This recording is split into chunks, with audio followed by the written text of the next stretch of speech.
From our perspective in the Caribbean, the financial implosion is not contained within the economies of those whose delinquency caused it in the first place.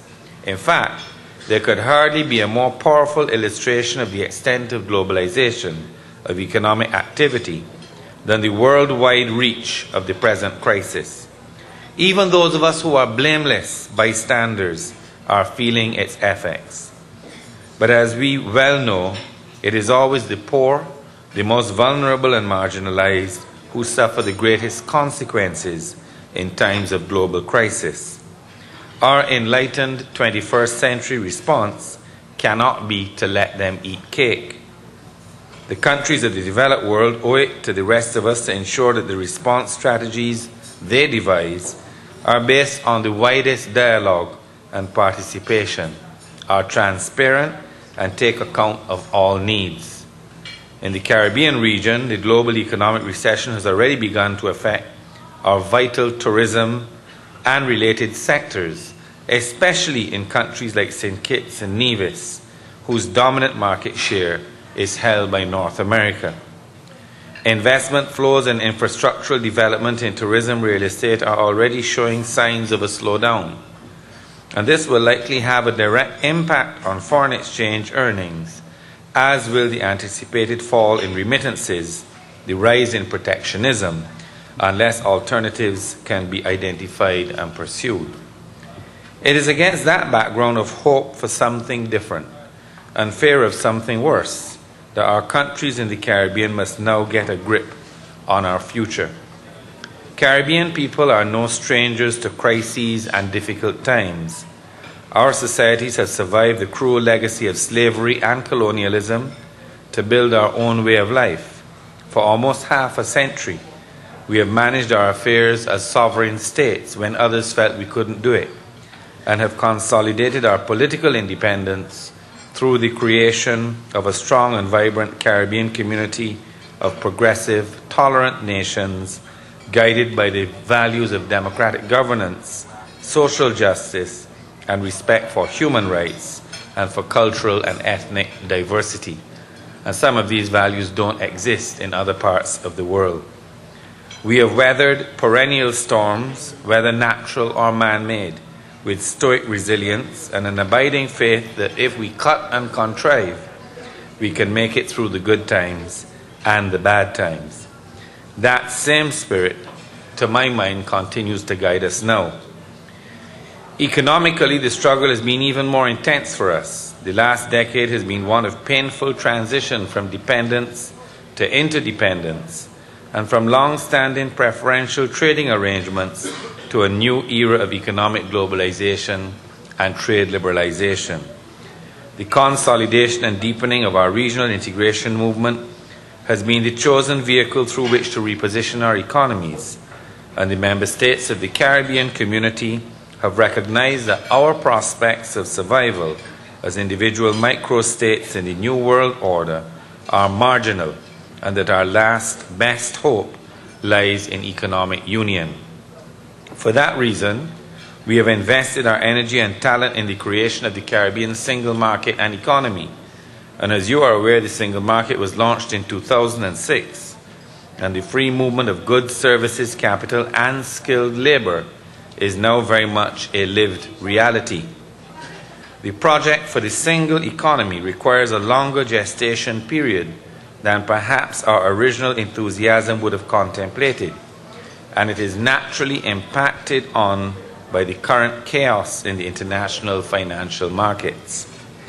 But it is this unprecedented circumstance that may in fact prove to be the catalyst that propels our region into recognizing the benefits of greater sub-regional macroeconomic convergence and of harmonized monetary and fiscal policies.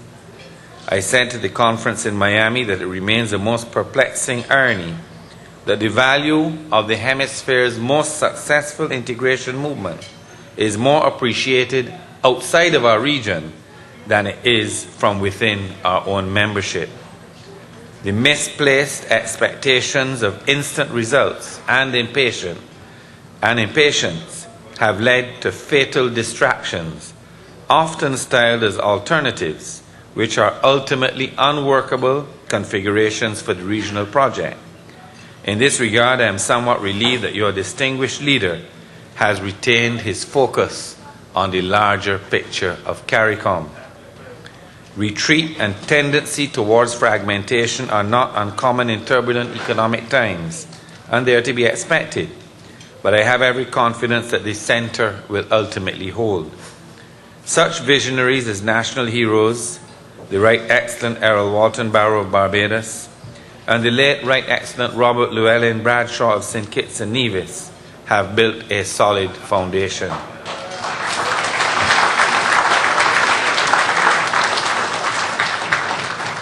Today I am confident that with bolder, focused leadership, the promotion of the good of the collective above narrow national ambitions will lead to an enlightened citizenry, and the Caribbean community will move forward.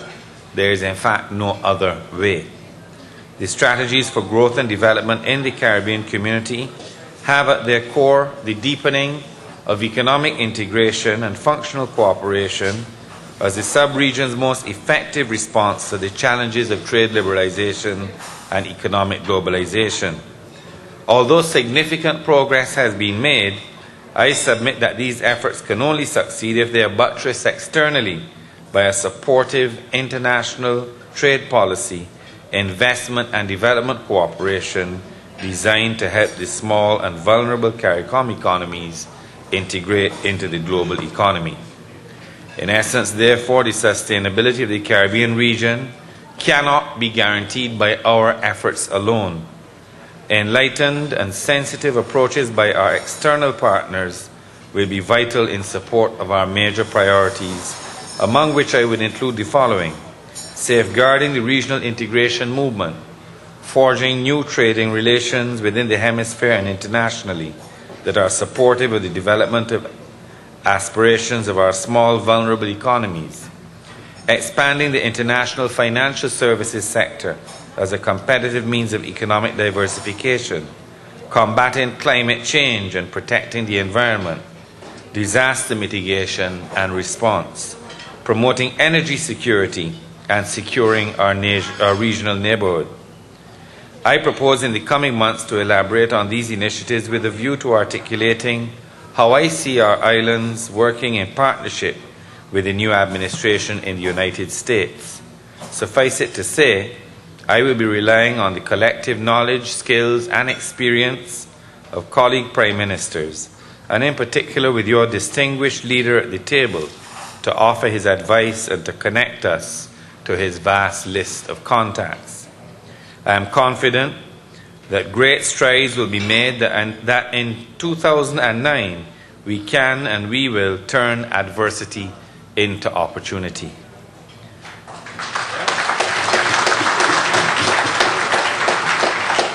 So, distinguished ladies and gentlemen, today is Saturday the 3rd of January 2009, and I stand here 24 hours after the close of your annual carnival.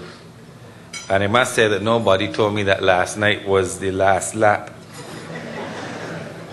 So I can't even say that I participated in St. Kitts Carnival, and I'm going to hold that against you, Prime Minister Douglas.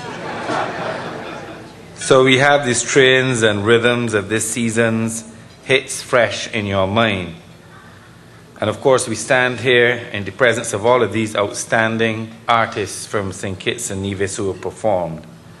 And those are two compelling reasons for me to know that the time has come in this speech for me to wish every one of you a prosperous and productive 2009, and to thank the organizers once again for this opportunity to fellowship in your company.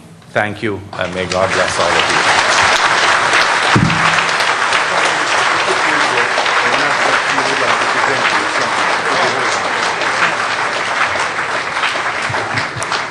Thank you very much, Mr. Prime Minister, for your thoughtful insights and your presentation tonight.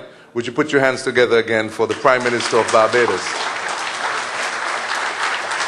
And just before he leaves the stage, we'd like to ask our National Queen, Miss Samantha Boone, to present the distinguished Prime Minister with something that's uniquely Sugar City and Queen City, Nevis.